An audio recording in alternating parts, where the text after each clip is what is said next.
Welcome to the debate. Today we are looking at a pretty radical philosophy of self-transformation. It's an approach that basically mandates total informational quarantine and social disappearance. People often call it going ghost mode.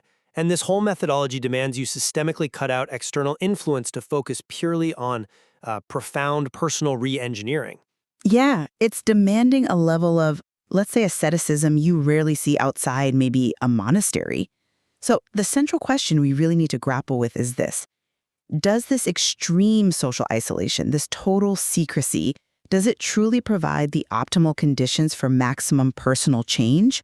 Or is this strategy actually inherently fragile, maybe even detrimental to the long-term sustainability and, frankly, the psychological health of the person trying it?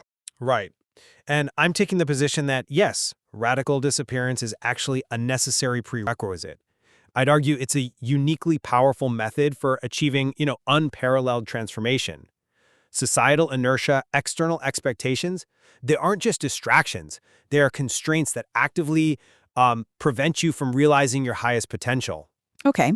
And I'll be arguing that while focus is obviously paramount, this prescribed level of isolation, it fundamentally misdiagnoses basic human needs. It underestimates, I think, the necessity of structured external input, accountability, and crucially psychological support during periods of really high-intensity, demanding change. Well, the material makes a pretty uncompromising case. Achieving the next version of you, as it puts it, requires neutralizing those external forces that constantly dictate behavior and, frankly, induce conformity.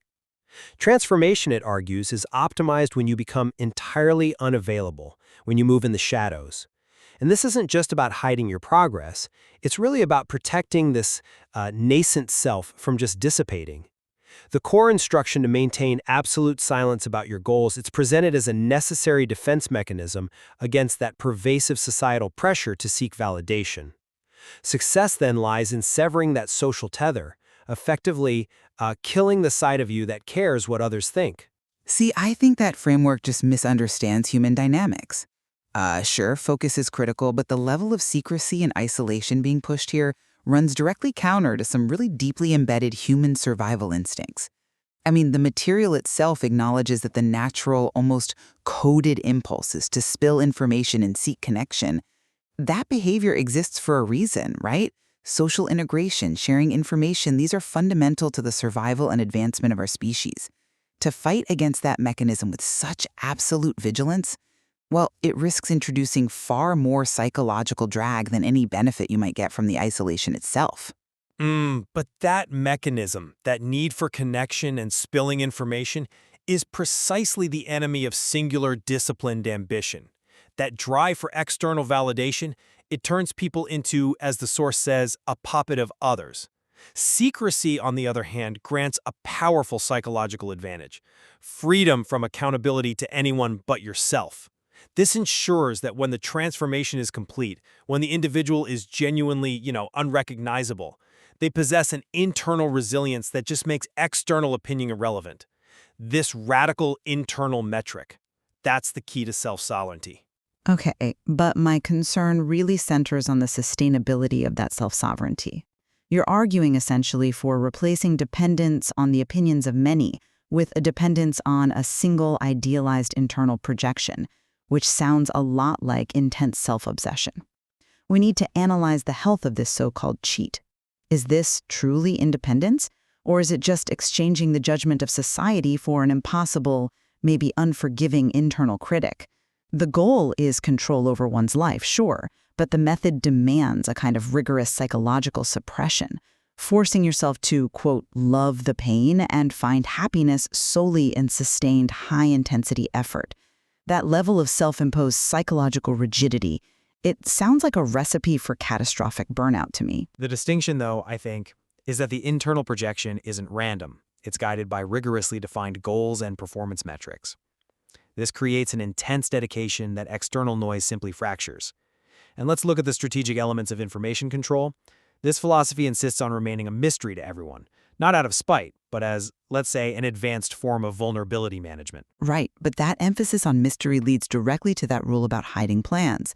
The assertion that every piece of information leaked reduces your chances of accomplishing those plans by 5%, that sounds fundamentally arbitrary. It just serves to reinforce this climate of fear around collaboration or seeking help.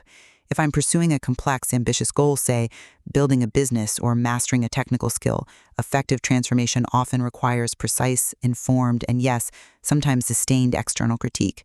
Total informational quarantine just makes tapping into specialized expertise effectively impossible, doesn't it? Well, that perspective, I feel, ignores the strategic nuance that is present within the doctrine.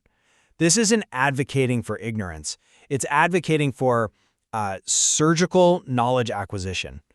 The material explicitly allows for a kind of safety valve. If you need to get advice or benefit from someone's expertise, you have to do it with precision and focused intent. This means locating the exact right specialist, revealing only the bare minimum context necessary, extracting the specific knowledge you need, and then immediately retreating back into the shadows. It's a highly disciplined filtering process, a strategic defense against casual sabotage and distraction, not some blanket rejection of all external wisdom.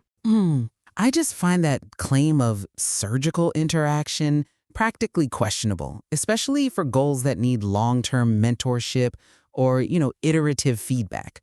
Building a successful business, achieving mastery in a performance domain, these things often demand sustained collaborative effort and reality checks. Mastery often involves complex, messy processes that require a mentor or expert to understand the full context of your struggles, not just a tiny sliver. A one-off, minimal interaction where you're intentionally obscuring the broader plan, that severely hinders the deep feedback loops required for real mastery. The secrecy in that context, it feels like it becomes an unnecessary handicap to achieving high-level execution. Perhaps. But the argument is that the necessity of radical focus outweighs that potential handicap.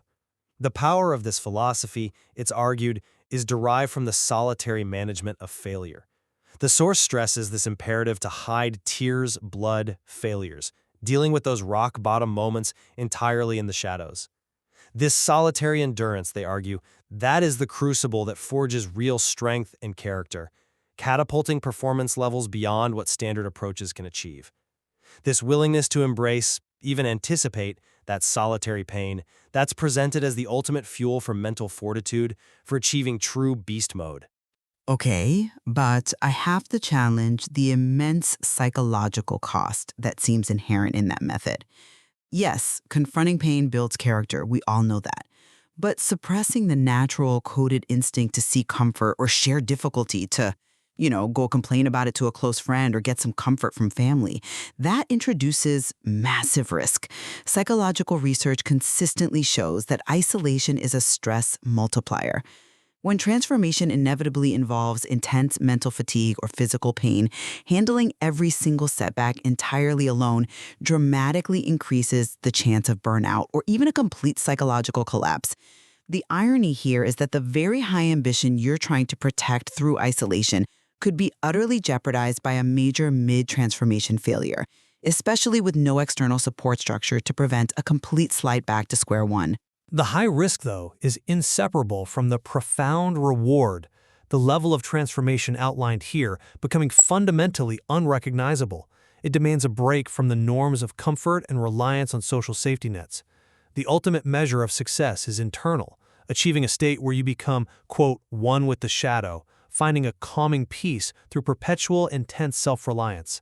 This approach, it's argued, ensures that the resulting character is perpetually driving forward, built on unbreakable internal resilience, effectively immune to external setbacks. And I maintain that resilience, true resilience, has to be built on a sustainable foundation.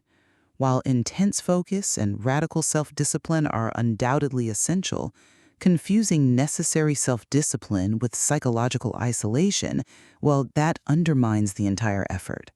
If the path to the new you actively starves the individual of the basic emotional and social nourishment that prevents catastrophic failure, then the structure itself is inherently brittle, and the ambition, however grand, becomes potentially self-defeating. So, to summarize my position, Radical self-discipline and this level of informational protection are presented as the only viable path to truly break free from the societal inertia that limits most people. This extreme focus protects the effort and allows the solitude itself to forge an internal strength, ultimately achieving a life enjoyed far greater than what you had before. And my conclusion remains that the ambition is certainly compelling, but the methodology might be fundamentally flawed.